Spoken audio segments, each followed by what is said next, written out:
Nano particle से बनी QR code जैसी एक चौकोर दीवार ने बर्लिन के लगभग 10,000 लोगों के घरों के दरवाजे बंद कर दिए हैं। ऊपर से देखने में ये पानी जैसी कोमल लगती है, जैसे बाहर निकलने का कोई रास्ता हो, लेकिन असल में इसके अंदर का ढांचा बहुत ही खतरनाक है। खासकर उन लोगों के लिए जो ज्यादा उत्सुक होते हैं। ये दीवार उन्हें बिना किसी रहम के अपने अंदर निगल लेती है। बेचारे लोग पर न केवल किसी हमले का असर नहीं होता, बल्कि ये उस हमले को दोगुना करके वापस पलट देती है। सारा, जिसे घर से निकलने की जल्दी थी, उसे इस बारे में कुछ नहीं पता था। सामने अचानक आई इस काली दीवार को देखकर उसे लगा शायद उसके पति ने कोई मजाक किया है, लेकिन जब उसने बेडरूम के सारे पर्दे हटाए तो सारा डर गई। उसने देखा कि न केवल घर के सारे दरवाजे बंद हो चुके हैं, बल्कि इसकी मजबूती किसी सख्त धातु जैसी है। उसके पति ने पूरी ताकत लगाकर उसे टक्कर मारी और यहाँ तक कि अपनी नई कार से भी टकराया, लेकिन दीवार पर एक खरोंच तक नहीं आई। जब उसे लगा कि ऐसे काम नहीं बनेगा, तो सारा ने तुरंत मदद के लिए फोन करने का फैसला किया। बेचारी सारा ये समझ ही नहीं पा रही थी कि उसके फोन से कॉल लगना भी बंद हो गया है। फिर सारा के कहने पर डेविड एक तरफ घर के उपकरणों की जांच करने लगा और दूसरी तरफ फोन हाथ में लेकर नेटवर्क ढूंढने लगा। नेटवर्क तलाशते हुए उसे इस काली दीवार का एक राज पता चला। उसने देखा कि जब भी वो दीवार के पास जाता, फोन में अजीब सी हलचल होने लगती, मानो इस काली दीवार और फोन के बीच कोई गहरा रिश्ता हो। लेकिन इससे पहले कि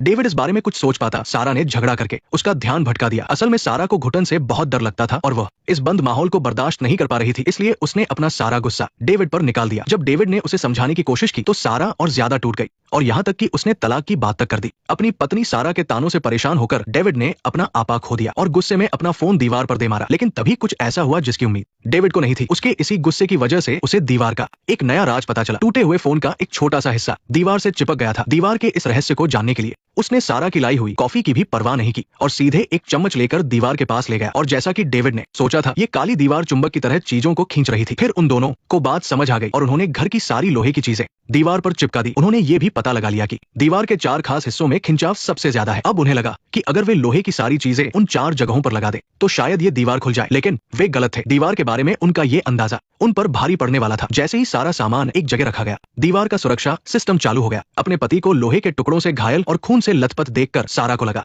कि अब इस तरह की कोशिशें बंद कर देनी चाहिए, क्योंकि वे सिर्फ 2 लोग थे और ये दीवार बहुत ही खतरनाक थी। उन्होंने तय किया कि पहले कुछ खा लेते हैं और फिर कोई नया रास्ता सोचेंगे। तभी किस्मत से उन्हें पड़ोस की दीवार के पीछे से किसी के झगड़ने की आवाज सुनाई दी। उन दोनों ने तुरंत ड्रिल मशीन उठाई और छेद करना शुरू किया ताकि देख सके कि वहां क्या हो रहा है। जैसे जैसे छेद बड़ा हुआ, उन्हें सुनाई दिया कि वे लोग क्या बातें कर रहे थे। सुनिए। सामने वाले को बाहर जाने के लिए चिल्लाते देख सारा को लगा कि शायद उन्हें दीवार का राज पता है। उसने बिना वक्त गवाए पूरी ताकत लगाकर दीवार में एक बड़ा रास्ता बना दिया। लेकिन वहां पहुंचकर सारा दंग रह गई। वहां मौजूद लड़की इसलिए नहीं चिल्ला रही थी कि उसे कोई रास्ता मिल गया था, बल्कि उसका बॉयफ्रेंड केविन इस बंद माहौल से परेशान होकर नशे की हालत में खुद पर और दूसरों पर हमला करने लगा था। जब केविन होश में आया तो वो सब कुछ भूल चुका था। अब उनके पास एक आदमी और बढ़ गया था। सारा की जानकारी के मुताबिक इस इमारत के बेसमेंट में एक पुराना रास्ता है जो मेट्रो स्टेशन तक जाता है। वो हिस्सा काफी गहराई में और मजबूत कंक्रीट से बना है, इसलिए ये दीवार शायद वहां तक न पहुंची हो। अगर वे फर्श खोद कर नीचे जाए तो शायद बाहर निकल